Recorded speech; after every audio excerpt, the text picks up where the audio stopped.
Kia ora everyone, I'm Andrew. Today I'm talking with Jay Chasland, who is a Kiwi cabaret performer. Now you may not have heard of his real name, but you may have heard of his alter ego, and that is Leatherlungs. Pretty straight in the audience. The nickname Leatherlungs seems to match Jay Chasland's strong and incredibly versatile voice.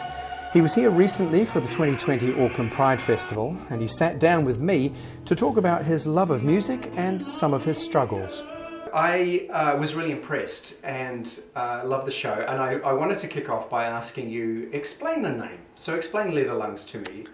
Yep, I couldn't call myself Judy Garland, so Little Miss Leatherlungs was her nickname, and I'd been referred to it in a review as like the kid has lungs of leather or leather lungs, and I wanted something that didn't necessarily have a gender and that was kind of tough but referred to like the body, and it just seemed the perfect thing, and I love alliteration, so... So the show you mentioned was the soundtrack to your life. So you had a whole load of different tracks from certain artists, and their music takes everyone who listens it out of themselves. So I'm assuming for you that's what it's been about.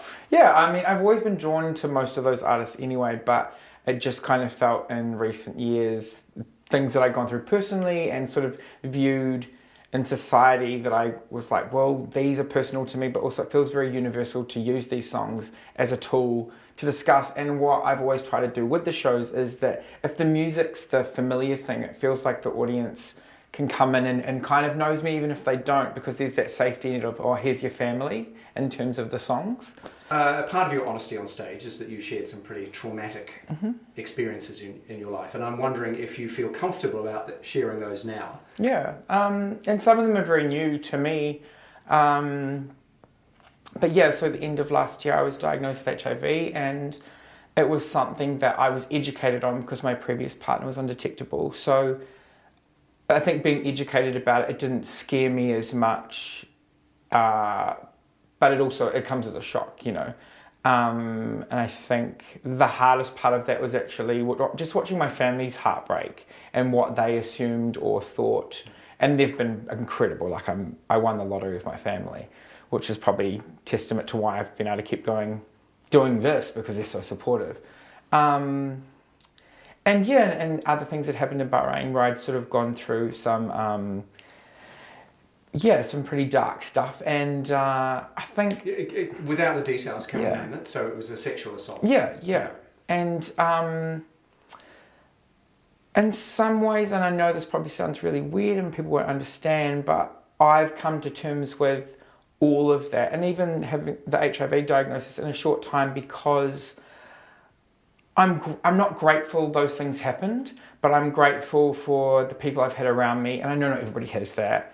And they've made me a better artist in a way. They've given me so much, not the pain, but the joy. Like, the highs are higher because I've got so much to look forward to in my career and with my family and my friends, that I'm healthy, I'm medicated, those other things have passed. I can go to a counsellor, I can talk about these things, and they have become instrumental in what I'm doing on stage. And again, I can only be grateful for that. It's like a shitty blessing, I guess is the best way to put it. Can I ask you though, because you were nervous about doing it, so you did it, you saw the audience reaction to it, so what went through your mind then and subsequently? About 50 million things. So the first one is, oh God, do they think this is like some therapy on stage? Oh, that was strangely cathartic. And it was a sense of relief, because I tend to be quite honest with people, but I also have become very open about confronting people about things, whether they're, you know, rumours or hearsay or things. And I'd heard lots of things going around about me because I'd been, you know, on tour, I'd been away, I'd been in hospital, or different things. And it was like, I didn't feel like I have to, no one has the right to know any of your business, really, and it's not up to me what people think of me, but there was a something that was just like eating at me. And so if these people are coming to pay and support me, I'm going to be as honest as I can. And I could have fluffed and talked some other bullshit, but I just felt like the point of the show was about sort of, you know, we're worth an empowerment. Like you said before, you know, when incidences happen, there was definitely things that I thought I'd done or it was my fault or my worth, and I don't feel like that anymore at all. I'm not saying I'm not going to keep going to therapy because I find it really helpful, but yeah.